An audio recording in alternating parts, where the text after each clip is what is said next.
Hey there, Marisa Murray. I wanted to talk to you guys today about something that's super subtle, but that I think you might notice that it's actually quite indicative of both your fulfillment in an activity as well as your effectiveness in an activity.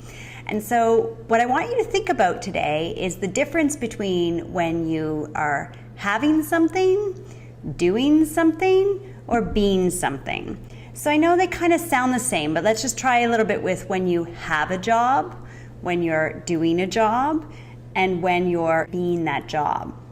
And if you think about it, like most of us talk about having a job as an example. And having a job, the kind of headspace around having a job sort of feels a little bit like the past, sort of feels a little bit like it's a done deal, like we understand what our job is, we have it, it's in the past. So you see how it sort of creates this sort of subtle headspace around it being done. And it doesn't mean you quit, it just means that it's yours. It's an entitlement. That's having a job.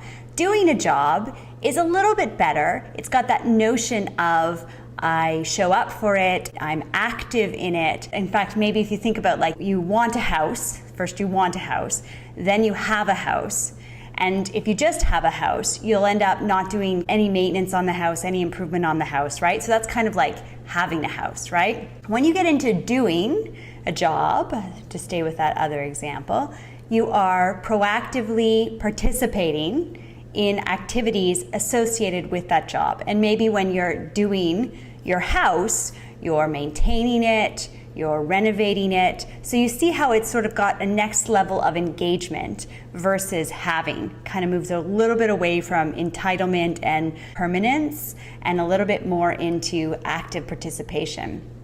But really when it starts to become very powerful is when you think about being your job. And this whole notion of when you're being your job, you get to bring a lot more to your job than when you're just doing your job. So for instance, when I'm being my job, I'm probably bringing my whole self, my whole energy, all of my ideas, all of my creativity, all of my connection, because it's so attached, it kind of opens up that possibility as you're bringing your whole self to work. So let's just try it a little bit if we think about leadership.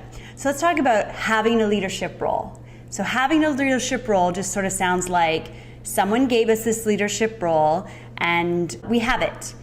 And it just sort of sounds like an entitlement, right? And then doing a leadership role, at least you sort of are doing leadership. But doing leadership is a little scary too. What is doing leadership? It's what other people have done, what I think people expect of me. It's a little bit of that world. But being a leader is what is my version of a leader? How do I bring myself? What do I want to bring to leadership?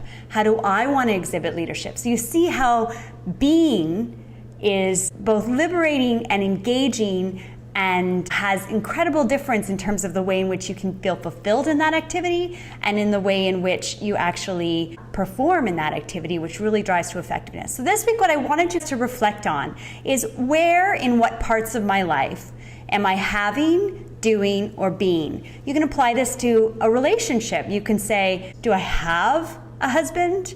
Am I doing the wife thing? Or am I being a true partner in my relationship and creating our future together? So it really is one of these things that when we catch ourselves in either having or doing, we can open up a lot more potential for us, both from an effectiveness perspective as well as a fulfillment perspective. So I hope you find that helpful.